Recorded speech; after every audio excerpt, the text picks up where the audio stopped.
इन देवरानी की जिठानी।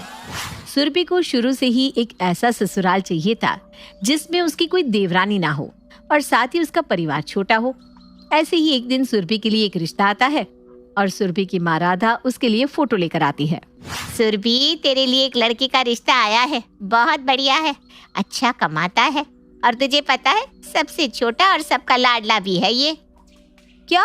सबसे छोटा? इसका मतलब मैं सबसे दब कर रहूंगी? ना बाबा ना, मैं दब के नहीं रह सकती माँ। मुझे ये रिश्ता मंजूर नहीं है, मना कर दो इस रिश्ते के लिए। मैं ऐसे घर नहीं जा सकती जहाँ पर लोग मुझ पर हुक्म चलाए। अरे सुरभि, ऐसा नहीं बोलते बच्चे, तो क्यों समझती नहीं है? माँ देखिए, अगर आपको मेरी शादी करवानी है ना तो आपको मेरी पसंद को अपनाना ही होगा, नहीं तो मैं शादी नहीं करूंगी। हाँ। सुरभि की बात सुनकर राधा का मुंह बन जाता है और अब वो सुरभि के लिए ऐसा ही घर ढूंढ रही थी जहाँ लड़का इकलौता हो और किस्मत से उसको ऐसा घर मिल भी जाता है। उसके घर विकास नाम के एक लड़के का रिश्ता आता है।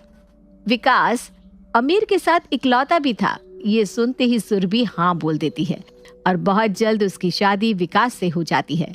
शादी के बाद सुरभि काफी खुश थी, पर कौन जानता था कि उसकी ये खुशी ज्यादा समय तक टिकने वाली नहीं थी। एक दिन सुरभि अपने घर में काम कर रही थी, तभी उसकी सास जानकी उसको आवाज लगाती है। बहू, बहू कहाँ है? जरा पैर तो दबा दे, पैरों में बहुत दर्द हो रहा है। जी माँ जी, अभी आती हूँ।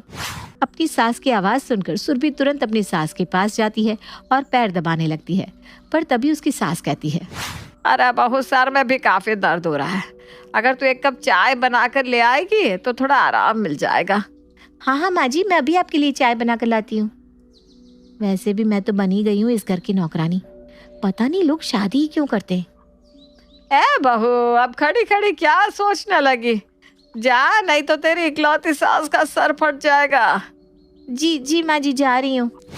सुरभि मुंह बनाकर वहां से अपनी सास के लिए चाय बनाने के लिए चली जाती है। वो चाय बना रही थी, तभी उसके दरवाजे पर किसी की दस्तक होती है। सुरभि अपनी चाय को गैस पर ही छोड़कर दरवाजा खोलती है तो दरवाजे पर विकास था। विकास जी, आज आप इतनी जल्दी घर आ गए? हाँ, आज बहुत थकान हो रही थी, इसलिए सोचा क्यों ना घर चला जाऊं और तुम्हारे हाथों की चाय पी लूं। तुम्हारे हाथों की चाय में जादू है, जादू। एक कप चाय पीने से सारी थकान दूर हो जाती है। अरे जब मैं ही इतनी बढ़िया हूँ तो मेरी चाय अच्छी नहीं होगी क्या?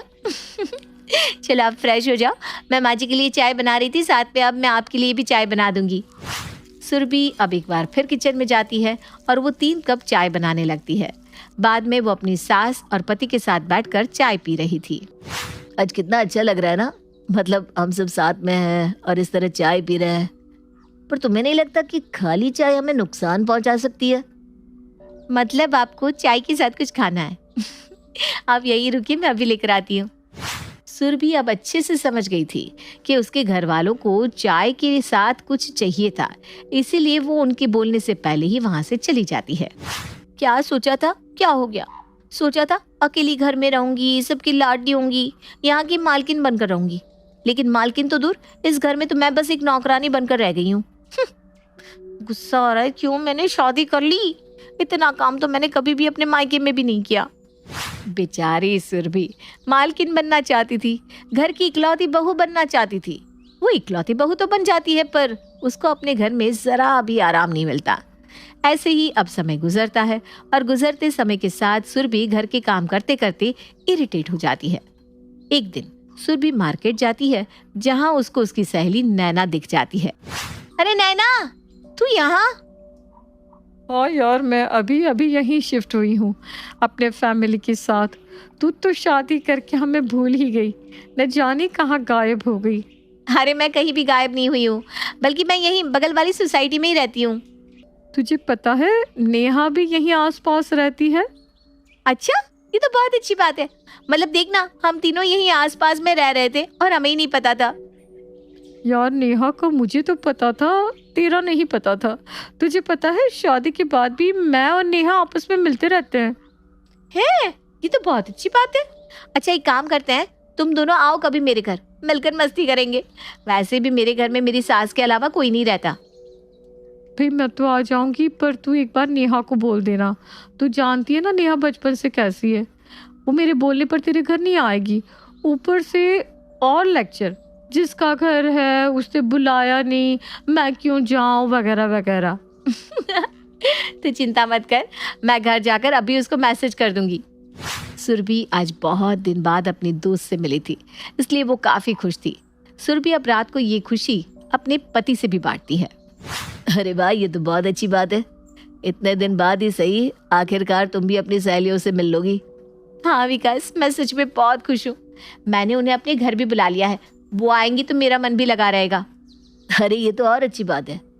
अच्छा सुरभि, रात बहुत ज्यादा हो गई है, इसलिए तुम सो जाओ। मुझे भी ऑफिस का थोड़ा काम है, बस वो निपटा कर मैं भी सो जाता हूँ। विकास की बात सुनकर सुरभि सो जाती है और अगले दिन वो अपनी दोस्तों के आने की तैयारियां करने लगती है। कुछ देर बाद सुरभि की सहेलियां उसके घर आती है। अरे तुम लोग आ गए, आओ बैठो, मैं तुम दोनों के लिए पानी लेकर आती हूँ। अरे पानी तो पीते रहेंगे, पर तू इधर से उधर क्यों भाग रही है? हम तेरा घर देखने थोड़ी ना आए हैं, हम तो तुझसे मिलने आए हैं पुत्तू। हाँ बस आ रही हूँ, वो माँ जी को दवाई दे दूँ, उनकी दवाइयों का टाइम हो गया है ना। इतना बोलकर सुरभि अपनी सास को दवाई देने चली जाती है और थोड़ी देर बाद आकर बैठ जाती है। अब फ्री हूँ मैं, बताओ क्या लेना पसंद करोगे तुम? नहीं नहीं, हमें कुछ नहीं चाहिए माता, हम यहाँ तुझसे मिलने आए हैं। लेकिन तू तो बहुत बिजी रहती है अपने घर में। हाँ यार, अकेली हूँ ना, तो घर की जिम्मेदारियों के साथ साथ माँ जी का भी ख्याल रखना पड़ता है। तेरी कोई देवरानी नहीं है क्या? अरे नहीं ना यार, मेरी कोई देवरानी नहीं है और अकेले ही ठीक रहता है। तेरी बात तो सही है, लेकिन देवरानी का घर में होना बहुत ज़रूरी है। देवरानी होती है ना तो घर के कामों में आसानी होती है। नैना सही कह रही है, देवरानी होने के बहुत से फायदे होते हैं। पता है, मेरी देवरानी घर का काम कर देती है, तब मैं बाहर कहीं घूम लेती हूँ। अब जैसे तेरे घर आई हूँ तो मेरी देवरानी मेरे घर का और मेरी सास का ख्याल रख रही होंगी। वैसे सुरभि, तू सच सच बताना, तू अकेले बोर नहीं होती क्या? नहीं तो, मुझे तो शुरू से ही ऐसा परिवार चाहिए था जहाँ लोग ज्यादा ना हो। कोई बात नहीं, वैसे अब तो तुझे आदत भी हो गई होगी ना। सुरभि नैना और नेहा की बात काट कर मस्ती में लग जाती है और कुछ घंटों बाद नेहा और नैना चली जाती हैं। वो दोनों वहाँ से चली तो जाती हैं, लेकिन उन दोनों की बात सुरभि के दिमाग में घूमने लगती है और वो इसी बात से परेशान भी रहने लगती है। समय गुजरता है और गुजरते समय के साथ अकेलेपन की वजह से सुरभि चिड़चिड़ी रहने लगती है। कोई भी उसको कुछ भी कहता तो सुरभि उसका उल्टा जवाब देती। उसका ऐसा बर्ताव देख उसकी सास उसकी माँ को फोन करती है और सारी बात बताती है, जिसके बाद राधा अपनी बेटी से मिलने के लिए उसके घर आती है। अरे समधन जी, आइए आइए, कैसी हैं आप? मैं तो एकदम अच्छी हूँ समधन जी, आप बताइए कैसी हैं? मैं भी बहुत अच्छी हूँ, पर अगर कोई परेशान है तो वो आपकी बेटी है। उससे कितनी बार पूछा कि बहू क्या हो गया, क्यों परेशान है तू, पर नहीं, मजाल है कि सीधे मुंह बात कर ले। कोई बात नहीं, अब मैं आ गई हूँ ना, मैं देखती हूँ इसको। कहाँ है वो? अरे होगी अपने कमरे में, चलिए मैं आपको उसके कमरे तक छोड़ दूँ। जानकी अब राधा को सुरभि के कमरे में छोड़ देती है और अपनी माँ को अपने घर में देख सुरभि के चेहरे पर आ जाती है लालिमा। वो सीधा अपनी माँ के गले लग जाती है। क्या हुआ मेरी बच्ची, कोई परेशानी है क्या? नहीं माँ, बस मुझे यहाँ अच्छा नहीं लग रहा। आपकी बहुत याद आती थी और वो बात भी याद आती थी जब आप बड़े फैमिली वाले रिश्ते लेकर आती थी। अरे क्या हुआ बच्चा, कुछ तो बता। राधा के बार बार पूछने पर सुरभि उसको सारी बात बता देती है। माँ, मैं यहाँ बोर हो जाती हूँ और थक भी जाती हूँ क्योंकि घर की सारी जिम्मेदारियाँ मुझ पर है। काश मैं भी बड़े फैमिली में शादी करती। देख बेटा, बात ये नहीं कि तू बड़े घर गई है या छोटे घर, बात ये है कि तू कितनी खुश है। तुझे कभी किसी चीज की दिक्कत हुई या कभी लड़ाई झगड़ा हुआ है क्या? नहीं माँ। तो बस इस बात से खुश रहे, क्योंकि जो लोग कहते हैं ना कि देवरानी का होना ज़रूरी है, काम करवाती है, ये वो, तो मेरी बात कान खोल कर सुन। वहाँ भले ही मिल बांट कर काम होते हो, लेकिन काम के पीछे अक्सर लड़ाई झगड़े होते हैं। परिवार बड़ा हो या छोटा, वहाँ एकता और सुकून होना चाहिए। अगर तुझे कभी भी कोई भी परेशानी आती है तो तेरी सहेलियाँ तुझे नहीं देखेंगी, बल्कि तेरा परिवार तुझे दिखेगा। माँ सही कह रही हैं आप, शायद मैं ही उनकी बातों में आकर अच्छा बर्ताव नहीं कर रही थी, पर अब मैं बहुत अच्छे से रहूँगी माँ। सुरभि की बात सुनकर राधा के चेहरे पर एक मुस्कान आ जाती है और वो अपनी बेटी के साथ अपने समधन के पास जाती है।